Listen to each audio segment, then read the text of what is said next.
Sabe aquela situação que, olha, acho que todo mundo já viveu.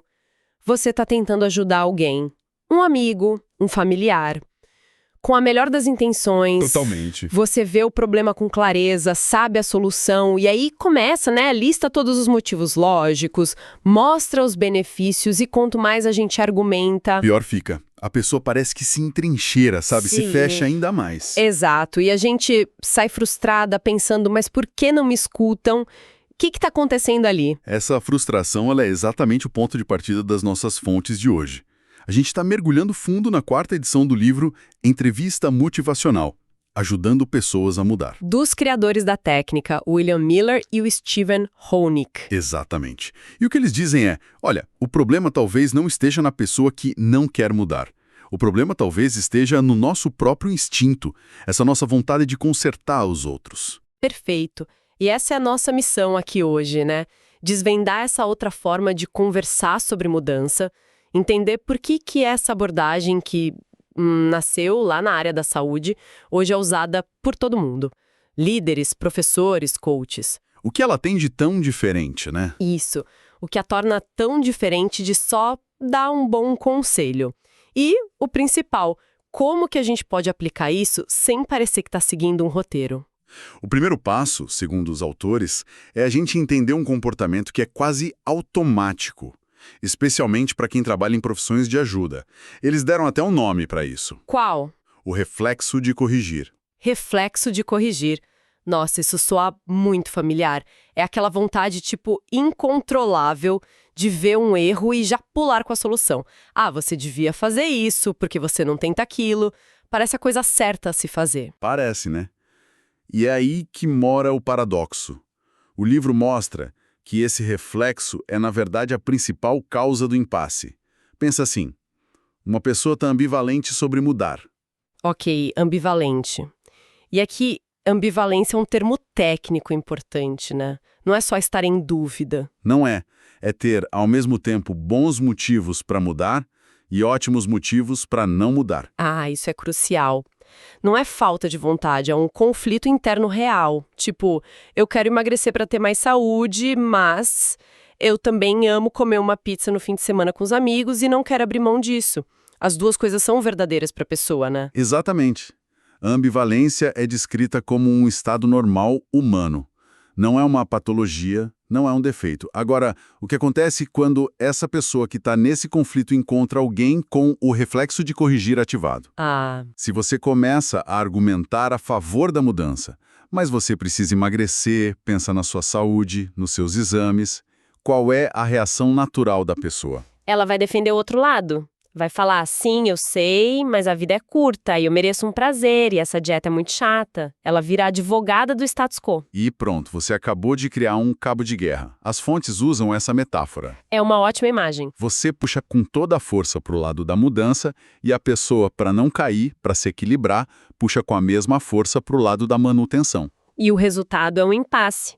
Ninguém se move, a relação fica tensa. E o profissional sai pensando que o cliente é resistente ou desmotivado. Isso. A entrevista motivacional, ou EM, propõe algo radical. Solte a corda. Soltar a corda. Ok. Se empurrar e argumentar não funciona, qual é a alternativa? As fontes dedicam um bom tempo ao que eles chamam de espírito da EM. Parece que isso é a base de tudo. É a base de tudo. Não é um conjunto de técnicas, é uma mentalidade. Uma forma de estar com a outra pessoa. Uma postura. Uma postura, perfeito. Antes de aprender o que fazer, é preciso entender como ser. E esse espírito tem 4 componentes que são interligados. O primeiro é a parceria. Parceria. Esquece a ideia do especialista que sabe tudo e do paciente que não sabe nada. É uma colaboração.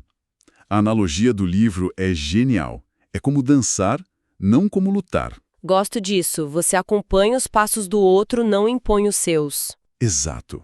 A pessoa é especialista na própria vida. A gente é só um guia. E o segundo é a aceitação. E aqui, preciso confessar, é a parte que me parece mais desafiadora. Se alguém está num comportamento que é claramente autodestrutivo, como é que se oferece essa aceitação incondicional sem parecer que você está sendo conivente. Essa é a dúvida de $1 milhão, e a distinção é crucial. Aceitação não é aprovação. Não é concordar com o comportamento. Certo. Aceitação é reconhecer o valor daquela pessoa. É um respeito profundo pela autonomia dela de fazer as próprias escolhas, mesmo que você discorde delas. As fontes trazem um paradoxo que é o coração da abordagem. Que é? Quando uma pessoa se sente aceita como ela fica livre para mudar. Uau. Porque o cabo de guerra acaba. Ela não precisa mais gastar energia se defendendo. Isso. E pode usar essa energia para olhar para dentro, para a própria ambivalência. A defesa baixa. Exatamente. Você cria um ambiente seguro. Para quem estuda psicologia, isso lembra muito a consideração positiva incondicional do Carl Rogers. O terceiro elemento é a compaixão, que é mais que empatia. Como assim? É ativamente colocar o bem-estar do outro em primeiro lugar. A sua motivação tem que ser genuinamente ajudar, e não provar que você está certo ou cumprir uma meta do seu trabalho, sabe? Faz todo sentido. E por último, o quarto elemento que eu acho que muda o jogo completamente, a evocação. A ideia de que a motivação não é algo que a gente instala nos outros. Essa é a grande virada de chave. O modelo tradicional de ajuda muitas vezes parte de um déficit, né? Falta motivação, então preciso dar. Certo, eu preciso motivar a pessoa. Ajudá-la a vir à tona. O profissional acredita que a pessoa já tem dentro de si a sabedoria, os recursos e os motivos para mudar. O seu trabalho não é colocar algo lá dentro. É puxar para fora o que já existe. Despertar, não dar. É isso. Ok, essa filosofia é poderosa no papel. Parceria, aceitação, compaixão, evocação, só ótimo. Mas eu fico imaginando na prática, sabe? Se eu estou na frente de alguém, como eu começo a aplicar isso? Por onde a conversa começa? Existe um mapa para essa dança? Existe. E não é um mapa rígido. O livro estrutura o método em 4 processos que se sobrepõem. Pense neles como tarefas que vão guiando a conversa. A primeira, a base de tudo, é o engajamento. O alicerce. Se ele não for sólido, a casa toda desmorona. Perfeita analogia.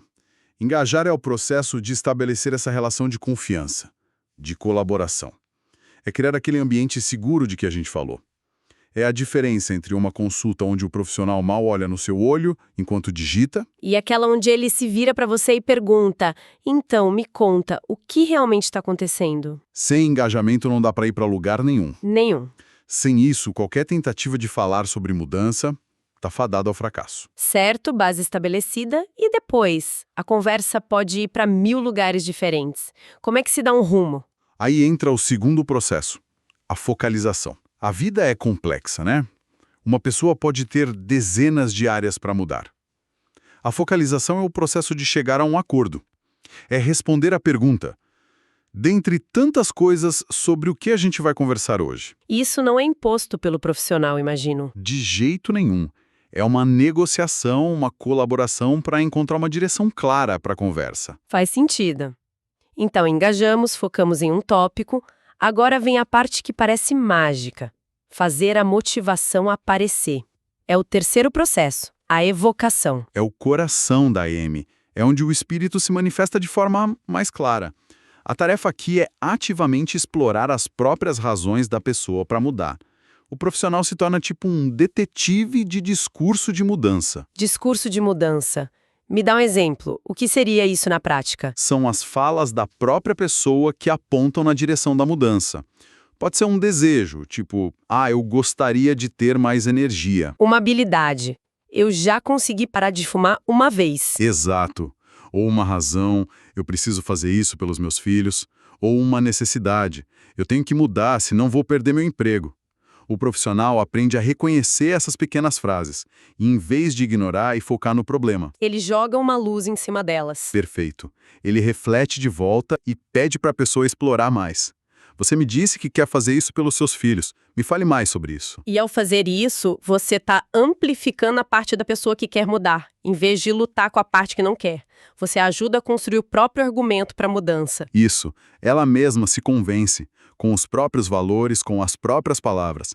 E quando a balança da ambivalência começa a pender para o lado da mudança, A conversa pode evoluir, aí a gente pode ir para o quarto e último processo, o planejamento. que é o como fazer, o plano de ação. Sim, mas de novo, de forma colaborativa. Não é o profissional entregando um plano pronto. Tome, faça isso. É uma conversa sobre opções, sobre o que a pessoa acha que funcionaria para ela. O profissional pode oferecer um cardápio de opções, mas quem escolhe o prato é a pessoa. Exato. Isso aumenta imensamente o compromisso com o plano, porque o plano é dela. Uma das coisas mais libertadoras nas fontes é como elas ressignificam a ideia do cliente resistente. Esse rótulo é tão comum. Ah, aquele paciente é difícil, não adere a nada. A EM parece que joga essa ideia pela janela. Completamente. O livro argumenta que resistência é um conceito que culpa a pessoa e não ajuda em nada. Eles propõem trocar por 2 outros muito mais úteis. O primeiro é o discurso de manutenção. Que é simplesmente o outro lado da ambivalência, né? Isso. Teriam os argumentos para não mudar. Eu sei que deveria, mas é muito difícil. Eu gosto das coisas como estão. Exato. E a IM vê isso não como um defeito, mas como uma parte natural. Esperada. Se tem ambivalência, vai ter discurso de manutenção. O pulo do gato não é argumentar contra ele. É o que só o fortaleceria. Exato. É ouvi-lo, validá-lo com respeito, entendo que para você o cigarro é um alívio para o estresse e gentilmente redirecionar a conversa de volta para o discurso de mudança. Ok. E o segundo conceito que substitui a resistência é a dissonância. O que é isso? A dissonância é diferente. Não é sobre o conflito interno da pessoa. É sobre um problema na relação, na parceria. Na dança, Na dança. É como um ruído na comunicação, uma nota desafinada. Sabe quando a conversa fica tensa, com interrupções, justificativas, um clima ruim?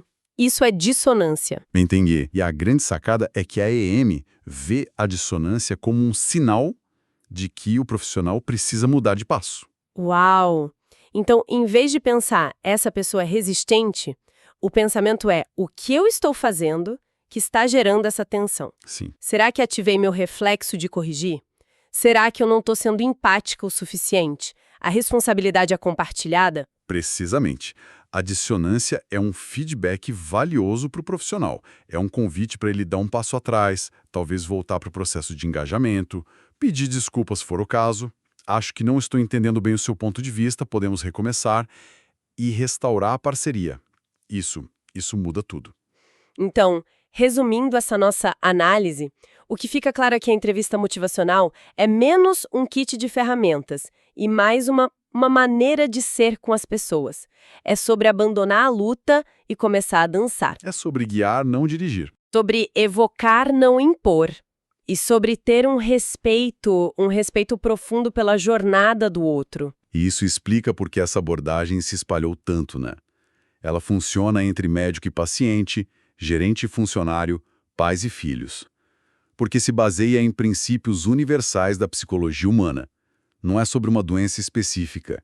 É sobre como nós, seres humanos, lidamos com a mudança. E as fontes terminam com uma reflexão muito interessante. Que a prática da EM não muda apenas a pessoa que é ajudada, mas ela transforma profundamente o próprio profissional. Torna a gente mais paciente, mais humilde e mais consciente das nossas próprias ambivalências. O que nos deixa com um pensamento final para explorar. E se a forma mais eficaz de ajudar os outros a mudar for, na verdade, uma que primeiro nos obriga a mudar a nós mesmos? O que aconteceria se nas nossas conversas do dia a dia a gente trocasse aquele impulso automático do reflexo de corrigir pela curiosidade genuína sobre a motivação que já existe no outro, apenas esperando a pergunta certa para ser descoberta?